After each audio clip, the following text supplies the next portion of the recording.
Halo, assalamualaikum warahmatullahi wabarakatuh.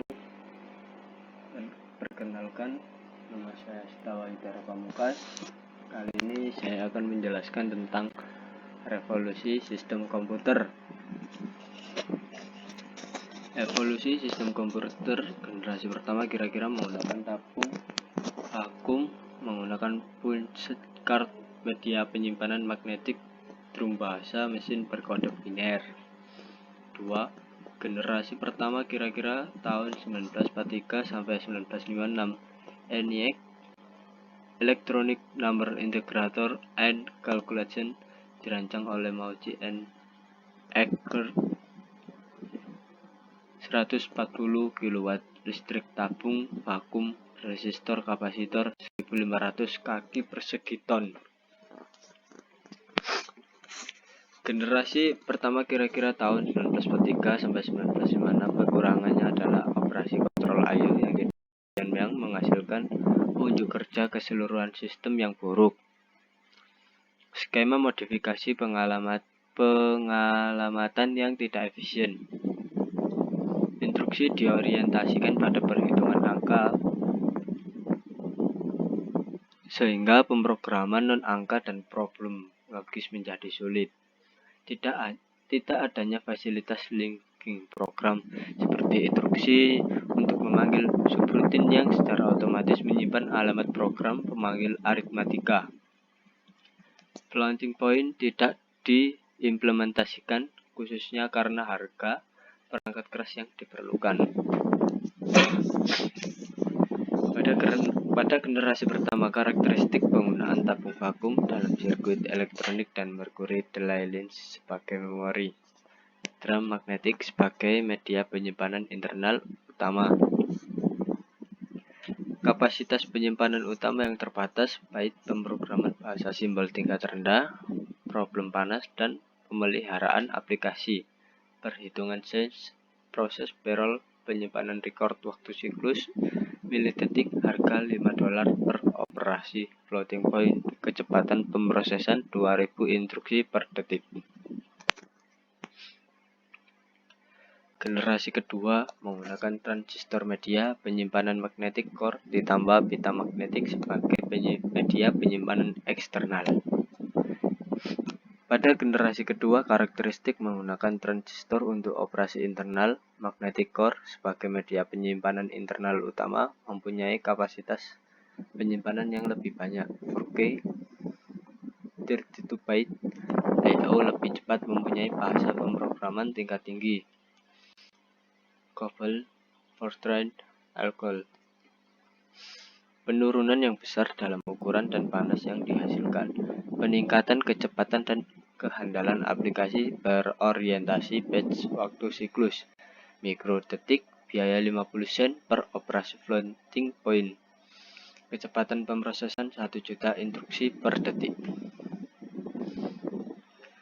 Pada generasi ketiga tahun 1963 sampai 1971, karakteristik menggunakan sirkuit terintegrasi magnetic core dan penyimpanan utama yang padat, 32 sampai 3 MB, lebih fleksibel dengan I/O, berorientasi disk, ukuran lebih kecil, unjuk kerja lebih baik dan handal.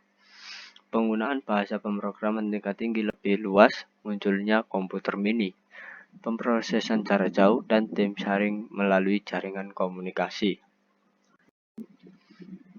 Tersedianya perangkat lunak, sistem operasi untuk mengontrol I/O dan melakukan banyak pekerjaan yang sebelumnya dikerjakan oleh manusia. Waktu siklus nanodetik, biaya 5 sen per operasi floating point, kecepatan pemrosesan 10 MIPS.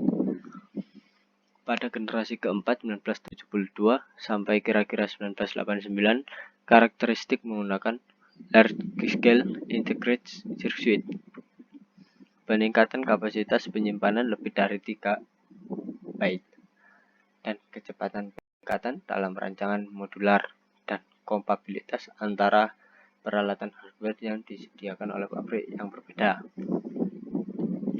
Tersedianya program yang canggih untuk aplikasi-aplikasi khusus, kecanggihan peralatan I/O komputer yang meningkat.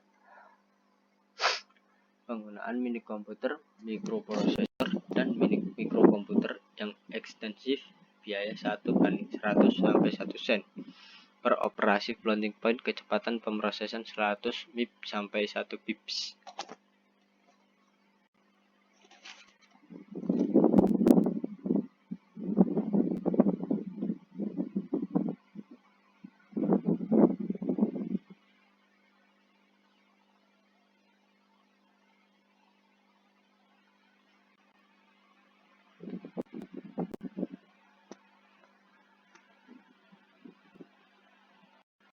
Ini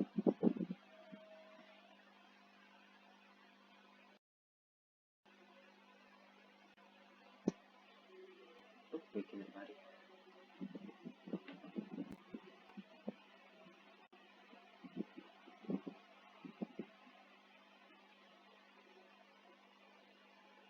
File.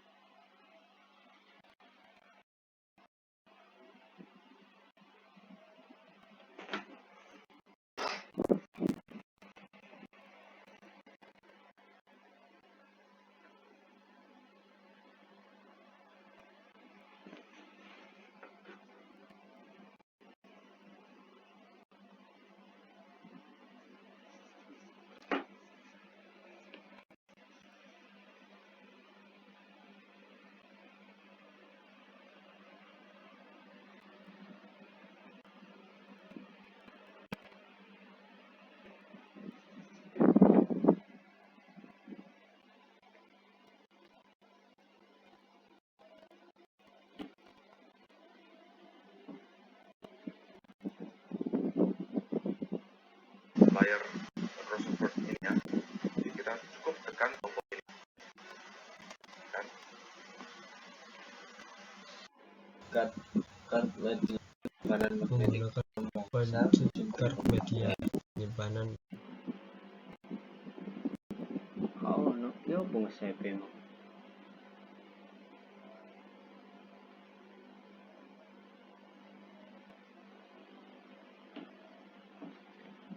Win ALTT.